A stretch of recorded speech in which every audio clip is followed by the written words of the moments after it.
MPSC combine गट ब 2025 final आकडा आपल्यासमोर आला आहे. त्या जाहिरातीचा सुधारित जाहिरात आली आहे. तर 758 हा आकडा आहे आणि आता जो प्रिलिमचा रिझल्ट लागणार आहे तर 758 जागांसाठीचा लागणार आहे. तर किती कट ऑफ लागू शकतो? तर फायनल आन्सर कीमध्ये पण जास्त काही बदल झाले नाही आहेत. 100 मार्क्ससाठी कट ऑफ लागणार आहे तो. सो मला असं वाटतं आहे पेपर अवघड होता. लास्ट इयरपेक्षा पेपर अवघड होता. प्लस जागा जास्त आहेत. जवळपास 300च्या आसपास जागा जास्त आहेत. म्हणजे जवळपास 3000 मुलं जास्त घेतली जाणार आहेत. सो मला असं वाटतं तो एक फॅक्टर आहे.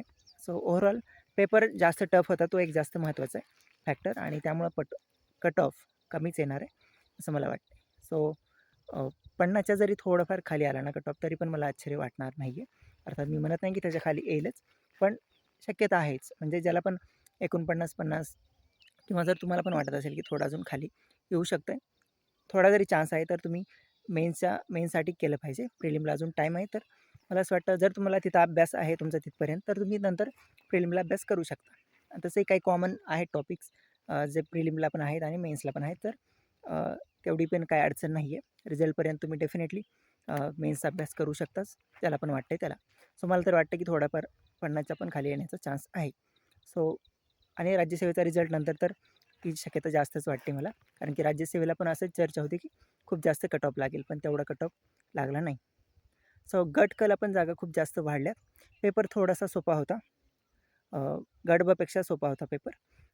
थोडेसे मार्क्स जनरली जास्त आहेत. काही जणांचे कमी पण आहेत गट ब पेक्षा. परंतु जनरल म्हणजे एक ॲव्हरेज जर पाहिला आपण तर जास्त आहे थोडेसे.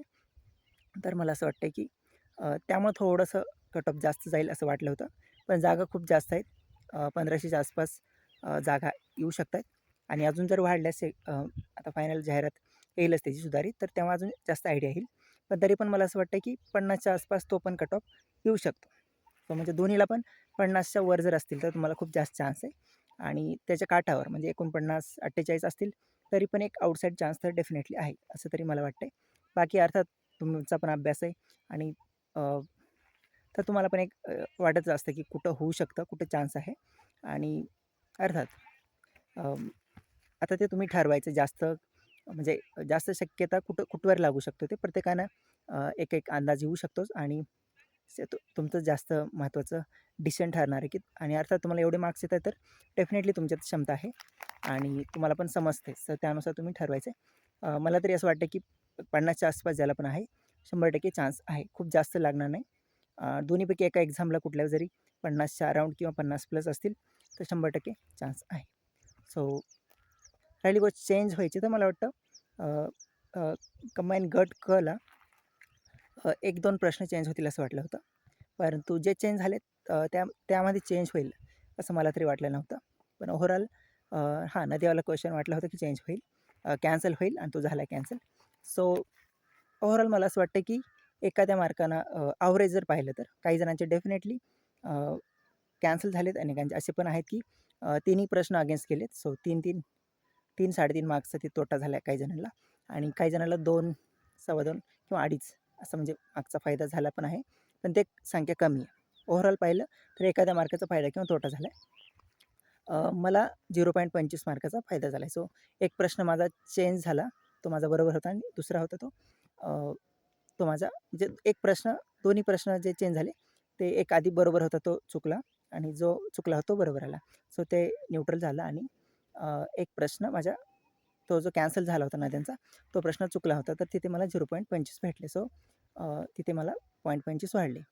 सो म्हणजे असे जास्त वाढले नाही, थोडंफार झाला आहे फरक. तर त्याचा जास्त काही फरक पडेल असं मला वाटत नाही. सो ओव्हरऑल मला असं वाटतं की 50च्या अराउंड कट ऑफ राहू शकतो. सो ज्याला पण त्याच्या आसपास असतील मार्क तर डेफिनेटली केलं पाहिजे आणि बरेच टॉपिक असे आहेत की कॉमन आहेत. सो रिझल्टपर्यंत तुम्ही करू शकता मेन्स आणि प्रिलिम्स. सो तुम्ही ते करायला पाहिजे असं मला वाटतं. ॲटलीस्ट रिझल्ट तर येईलच महिनाभरात. सो तोपर्यंत डेफिनेटली तुम्ही करू शकताय आणि ज्याला क्लिअर कट माहिती आहे की नाही होत आहे, खूप कमी आहे. म्हणजे जसं की समजा आता 40 च्या आसपास स्कोअर आहे, 40-45 ओपनसाठी बोलतो मी. कॅटेगरीला काही कॅटेगरीवाल्यांचे म्हणजे कॅटेगरीचे मार्क्स खाली पण येतात कट ऑफ, तर त्यानुसार तुम्ही ठरवायचं आहे. पण ओपनसाठी समजा 40-45 आहे, तर डेफिनेटली तुम्ही म्हणजे प्रिलिमसाठी टार्गेट करू शकता.